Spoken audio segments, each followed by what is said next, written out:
Okay then guys, what is going on? Cloud Plays here and welcome back to another video here on the channel. Today we're inside of Suicide Squad Kills the Justice League, and we have got some awesome news for what's to come after the game is launched via the insider that they posted up. Now there is some incredible news coming from this, including how the seasons are going to work, seasons 1 to 4, and a DLC that we're going to be able to get with all of the bits in between.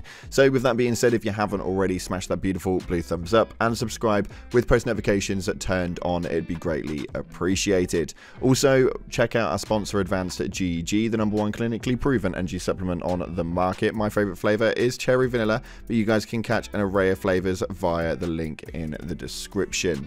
Make sure you use code CLOUD at checkout. And with that being said, let's dive on into what we've got today. So we had the new insider from Rocksteady with regards to the Suicide Squad Kill the Justice League, and they include a load of DLC content and what it is that's going to be happening throughout this new live service model game.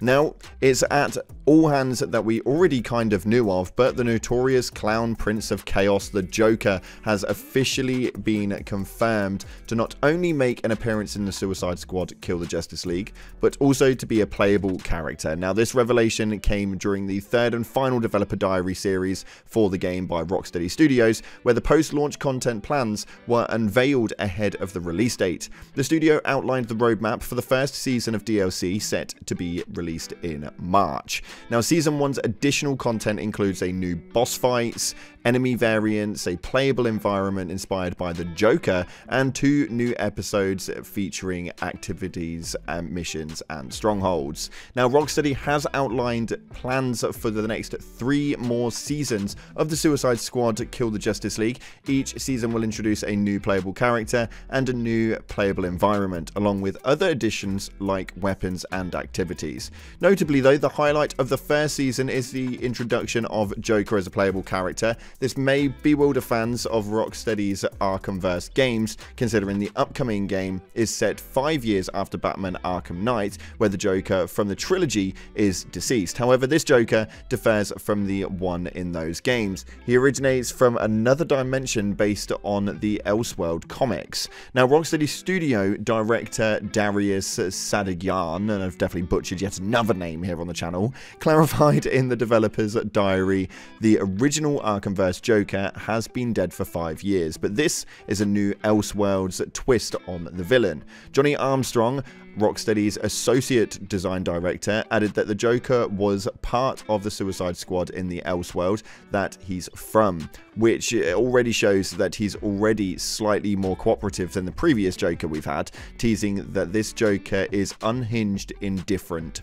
ways. Now, the gameplay that we actually had for it showed us the transversal and stuff like that, and it looks absolutely incredible. He has a umbrella, a blacked out umbrella, which is going to enable you guys to fly around and utilize that main schematics. The main way that he attacks looks absolutely incredible. Personally, I feel like there's a lot to come from this character, and with this just being an overall insight, I guess, as to how this one actually works, I'm kind of excited to see what it is that they can bring to the table with this one. As far as the Joker goes, in the Season 1 we are going to have new boss fights and new enemy variants. We can see in the image on screen we've got the Green Lantern in a purple variant and also Superman in a purple variant. We have new DLC villain themed weapons and gear, and just from what we can see right here, it looks absolutely incredible. These weapons look immense, they're very well designed, and they're very unique to the main grind of things. On top of that though, we also know that we have the Joker as a new playable character and new Riddler content. So for those of you guys who didn't know much about this game, the Riddler does suggest inside of the game and give you some riddles and stuff like that, and the content around it is pretty damn clever. We've also got new activities and strongholds, and 2 new episodes coming from Two-Face and Scarecrow is what it looks like on here, which I'm really excited for, and new playable environment with the Joker's Land being the place to be. Now, when Season 1 actually starts is going to be March 2024. How long it's going to remain for, I don't have a full time period, although it does look quite interesting with seasons 2 to 4 actually being produced here as well. We've got 3 new playable characters, 3 new playable environments alongside weapons, themed gear sets, activities, and mid-season updates that are due to come from this right here. And based on the images that we have, it is definitely going to be interesting as to who it is that's going to be coming from this update. Now we can see that the first image is a land completely iced over, which would indicate a very, very cold character, would it not? Well, actually, Iceberg was a member of the Suicide Squad who has powers to completely control ice, and I think that that has a very good insight as to who it is that we could be seeing from that season, whether that's actually season 2 or season 4, depending on the way they've lined it up. We don't actually know, but it could be the fact that Iceberg could be making a return. On top of that, I believe Dr. Freeze was also a good option that people are talking about. I'm really intrigued to see where that one goes, but there are some speculations obviously moving around already.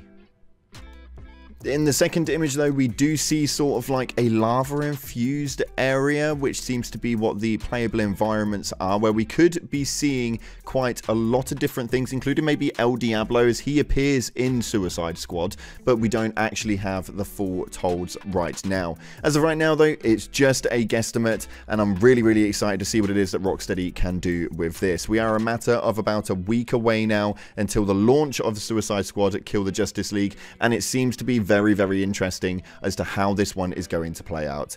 What are you guys thinking via the comment section below? Do you think that this game is going to have any sort of standing, especially at the moment with the way that the internet is going? Right now, the new viral sensation is Palworld, which has come out of nowhere and completely demolished the entire scene with around 5 million total sales in 3 days, and becoming the second most paid game in Steam as an overall. I'm really intrigued to see if this is actually going to do anything and make a knock-on effect at all, or if people are just not going to be putting Palworld down whatsoever come the next week or so. Let me know if you guys are playing Palworld as well via the comment section below, and if you are, then we've been covering that here on the channel. You'll find the videos at the end screen or via an annotation in the top right corner right now, or if you want to go check out the channel, there's loads of videos going up over there. But make sure that you stay tuned to the channel for more Suicide Squad, Kill the Justice League news and information.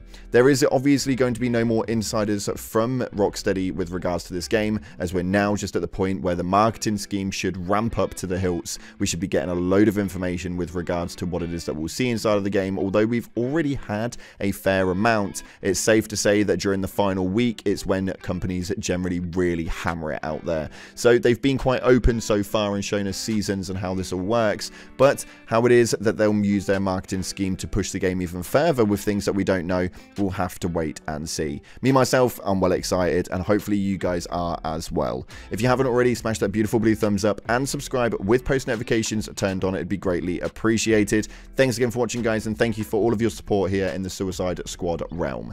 Appreciate you all, and as always, up until the next time, I'll see you in the clouds.